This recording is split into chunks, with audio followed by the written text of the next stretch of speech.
AFC wildcard matchups are finally done. We got through our first round of the playoffs. We got one more game left in total. The Vikings Rams. I'm filming this just before that game kicks off.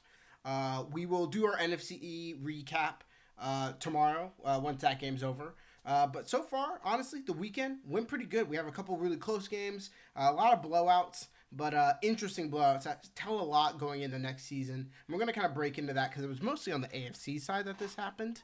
But so far, the 5 games during my predictions that I did last week, you can go watch that. That's the other video on this channel. We were so far 3-2 on the predictions, so not too bad. Hopefully, we can go 4-2 tonight, and then we can later this week. I believe I'm going to do it on Thursday. We're going to do our divisional round predictions and see where we're at from there. So we'll see. First of all, let's just kind of break into it. We're going to go into the first game that I actually got wrong, and I think, yeah, it's right here. Let's just get right into that. It was the Houston Texans versus the Los Angeles Chargers. I thought the Chargers were going to pull this one out, if I'm going to be completely honest. I did not see Justin Herbert throwing as many interceptions as, more interceptions than he did all season long. He had 3 interceptions all season. Today, or yesterday, he had, or 2 days ago now, a few days ago now, he had 4. With only 1 touchdown. He got sacked 4 times for a negative 31 yards. Really, really bad game by Justin. Really, really bad game on the Chargers end completely. This was a tough game to watch and a tough game to decipher because this is this squad's first time in in the playoffs. Jim Harbaugh's first time back. Justin hasn't been back for a while. And this team isn't really necessarily built to be a playoff winning team. And there's a lot of things I think you can take going forward, and you can be like, all right, we can build upon this. Let's just break it down on the Charger side first, man. Justin Herbert, 242, 1 touchdown, 4 interceptions. It just simply was not a good game by him. The Texas defense was flying around. They were getting to him. They were pressuring him. He did not have much time to do much of anything. Plus, when you are having your run game, which I am going to be hopping around a bit, but when your run game is just not as good as it should be, and you're trying to, then throw the ball against a defense that's pretty hungry and pretty damn good, it's just a disaster. And that's kind of where I want to get this going. Justin Herbert had a bad game, but man, look at these rushing numbers. They ran the ball a total of 18 times for a total of 50 yards, only averaging 2.8 yards per carry. Your highest average running back was Gus Edwards, which should instantly tell you right now things are going bad. If I am the Chargers, I understand wide receiver is a huge position that they need to address, but holy cow, running back. And I think out of all the years, like you look at all these teams that went out and got premium running backs, they faced one of these teams. You have the Houston Texans, you have the Eagles, you have the what's the other squad? The Ravens. You have these teams that went out and got a premium back in the offseason, and they're all moving on to the divisional round. I'm just saying, I think this year, we were talking about it last offseason, how running backs were undervalued, their value was tanking, the position was kind of disappearing, the market for it at least. And this year, I think Saquon, Joe Mixon, and dudes like Derrick Henry go in, get decent money, and show like, hey, we are a pivotal piece that you need to have on your team, and you need to pay well because we're going to be the foundation of your offense. And that was simply the case this season, and it showed. The Chargers need to go get a running back. I like J.K. Dobbins. He has shown great, tremendous, resolve to come back from the amount of injuries he's had, but he's not going to be that guy long term. He's not going to be that dominant back like Joe Mixon, where you can give it to him 20 times. And he's going to do something with it. He had a great regular season versus a lot of teams that probably, they weren't that great. And what they beat, I think they only won 2 games this year that were with teams that won 10 plus points. And those 2 games were against the Broncos, which all love the Broncos. We're going to talk about them in a second. But it's a division rival, not necessarily the same boat as, going to the Houston Texans and beating them. They need to get a running back. When we look at the receiving core, obviously it's lopsided. Obviously they need to go get a wide receiver terribly bad. Ladd McConkey's him. I think we can all say that.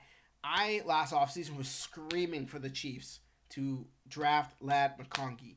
I understand why they didn't do that because Rashee Rice is that guy in this offense. So, you know what? I'm not going to complain that we didn't get him, but man, 9 receptions, 197 yards and a touchdown with an 87-yard touchdown in your first playoff game. Justin Herbert, you got your guy. This guy's going to be, I hate, comparing him to Cooper Kupp. But, I mean, he's a hard route running guy who's going to catch the ball when it's thrown to him. I like him a lot. I think he's going to be great. 14 target, 9 catches. But then your second receiver is going to be a 2-reception, 16-yard Will Dissly. Who, So, yes, I think, Chargers going into the offseason. I'm looking at running back. Maybe sign a guy. Maybe draft a guy. This is a very deep running back class, and we'll talk about them more as the offseason approaches. But, try to maybe go, draft a running back and sign a wide receiver. You have guys like potentially T. Higgins that are going to hit the market. I could see a guy like Debo, although he's older, but he might get, they might part ways. I don't know. There's going to be a lot of, I'm sure, wide receiver movement.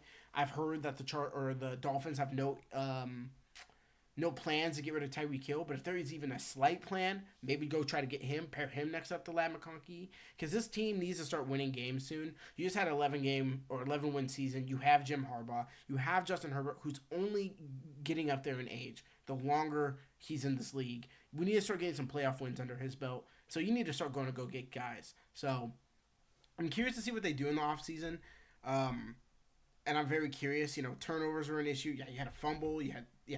There's a lot that this team needs to address.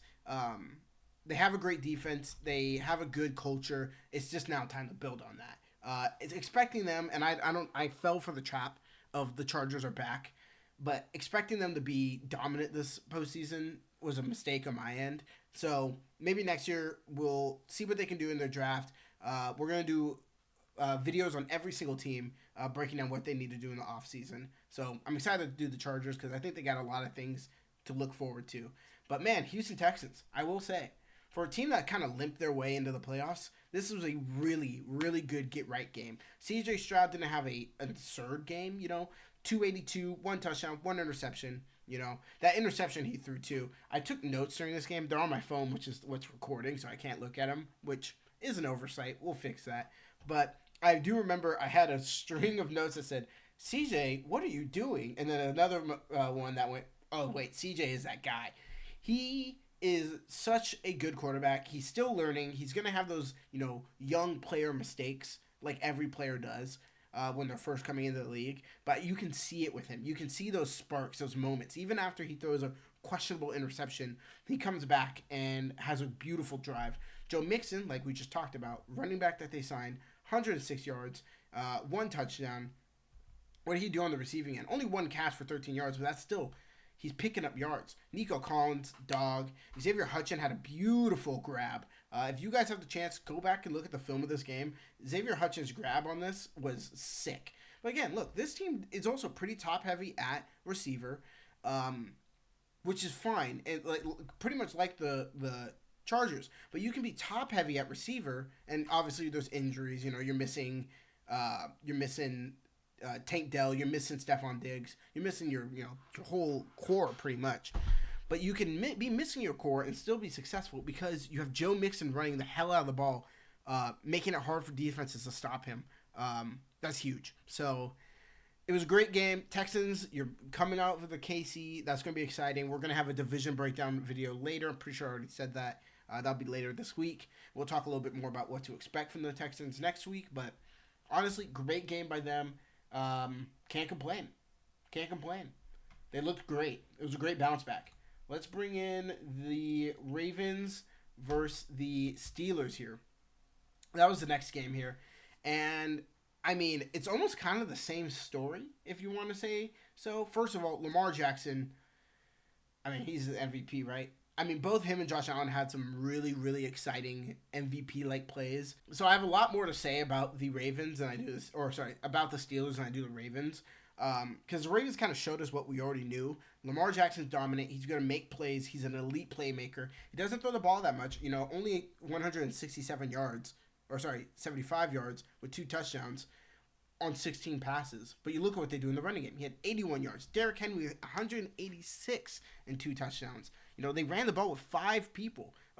Mark Andrews is rushing the ball for QB sneaks. And then you look at the passing game, they don't need to pass. It doesn't. Zay Flowers, whatever. We'll just hand the ball to Derrick Henry 3 more times than we were going to. Isaiah Likely with a great game. The tight ends are working hard. Rashad Bateman with a few shots. Justice Hill out of the backfield.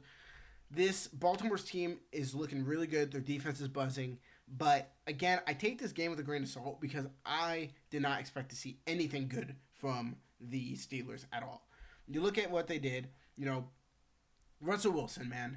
And we're going to talk about this during the offseason. He is my biggest what is going to happen to this guy. Because honestly, he didn't play the worst, really.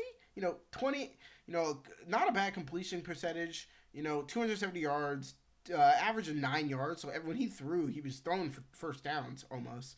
2 touchdowns. He had a couple questionable runs, but that's kind of just... I think Russ thinks he's still that guy who can just haul ass and make those quick little runs like he used to in Seattle. He's not that guy anymore. But he didn't play awful. George Pickens, man, 5 grabs, 87 yards. That touchdown grab he had was beautiful. He has all the talent in the world, but man, he just has an attitude problem. And I don't know what it is about Steelers wide receivers and having attitudes and potential personality issues. I like the guy a lot, but he just be talking. And obviously it's a wide receiver position, so they all will be doing this, but just very questionable for me.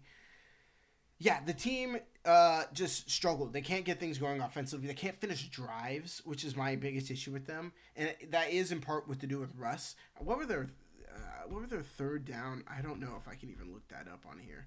Will it show me? No, it doesn't.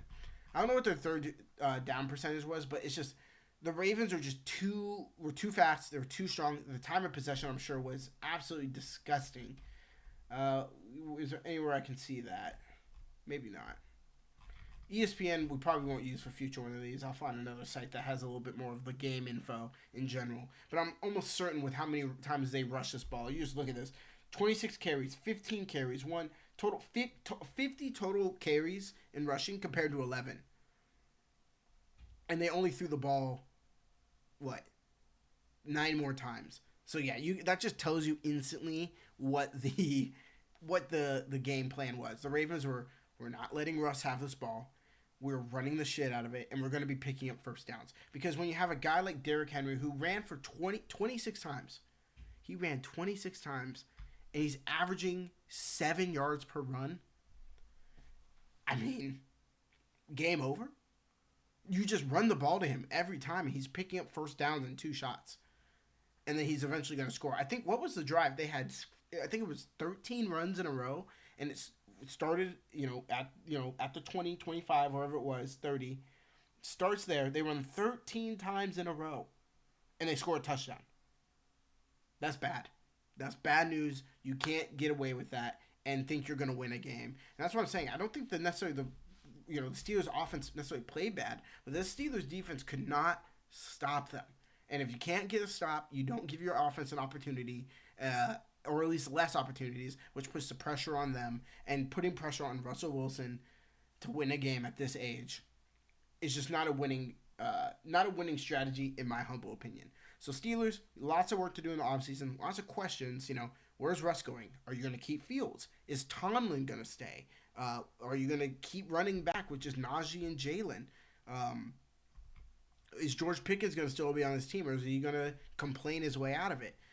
What are you going to do? You're not going to have Mike Williams potentially next year, although I do think he'll probably re-sign because he didn't show too much to get signed anywhere else. You have Pat Freiermuth, who I do really like. Will he continue to grow and be more consistent? We'll see. Ravens, you move on. I got this game right, and I got the next game right. So the Ravens-Bills matchup is what I predicted. That game's going to be crazy. I think I might just live stream all the games next weekend. We'll see. But crazy. Let's talk about those Bills, by the way. We had Bills versus the Broncos. Nice Sunday morning game. This went exactly how I thought it was going to do. This is why I didn't make this game the pack watch of the weekend, because I did not think Broncos were going to have a shot. Now, I won't lie. In that first quarter, if you see right here, that bomb to Troy Franklin, I was like, oh, hold up. Bo Nix? Has Bo Nix arrived? Not quite yet. It was just full domination by the Bills. Again, it was a 44 rushes to 17. This is usually what I have to just see this like to tell me who won this game. If you're running almost over double the amount of times that the other team's able to, producing look at the 79 yards compared to 210. You're able to do that with Stills throwing about roughly the same amount of passes. You're in trouble. Those are like the two numbers you got to look at. Josh Allen threw the ball, or sorry, I will say the Bills in general threw the ball 26 times. The Broncos threw it 23 times. 44 rushes to 17 rushes. You're just never going to win a game at that rate. Broncos, again, you're playing with house money this year. You had a great year with a rookie quarterback. Go get yourself a running back. Go get yourself one more wide receiver. Although, honestly, I don't even think they need to. I like Vele. He didn't have a great game today. But again, you're going up against a Super Bowl favorite. Cortland Sutton hopefully comes back next year. Hopefully he doesn't request to go somewhere else. I don't think they should trade him. I know he's getting up there in age and he doesn't necessarily fit their timeline. But him and Bo seem to have really good chemistry. And I think that's a good guy to have with Bo. And then you got Troy Franklin, who obviously has good chemistry with him. He had a pretty good game. Only 3 targets, caught the ball twice, but for a bomb touchdown for 43 yards, and then a nice little, it would have been a 11-yard game for a first down catch. So, you take those. Marvin Mims is really coming into his own. Got held down this game, but, we've seen it from him now this season, so I have faith that he can grow upon that. Again, Broncos, you played with house money. You had a great game. I'm excited to see what you do next. Don't take this, L as a really bad sign. And I was watching Brandon Perna's video. He kind of shared the same sentiment. You just gotta come out next time. You gotta come out next season and push forward. I'm excited to do their season preview too because I think they got a lot of things they can do that will be very exciting. Let's hop over to the Bills though, man. This team's really good. They're really good at home. They're 8-0 now 9-0 at home. Josh Allen again, a great game.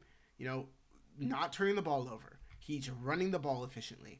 You have James Cook running the ball efficiently, and everyone's eating. Look at these numbers. 68 yards, 61, 47, all reasonably the same amount of targets except for Khalil Shakir, but he's their slot guy. He's their guy. It's like, hey, we need 4 yards, we need 5 yards. Dunk it off to him, and then he'll make a play afterwards. Don Kincaid had a decent game. Dawson Knox had a decent game. Ty Johnson had one of the craziest touchdown catches of the weekend. The Bills are going to be a threat, and I'm excited to see what they do. I'm excited to see where they go. Obviously, I'm going to have a little bit more to talk about in these NFC games once this Vikings game is over, which starts pretty soon. But, again, great AFC wildcard. I think we learned about a lot from each team. Next round, we got Chiefs-Texans, and we got Bills-Ravens.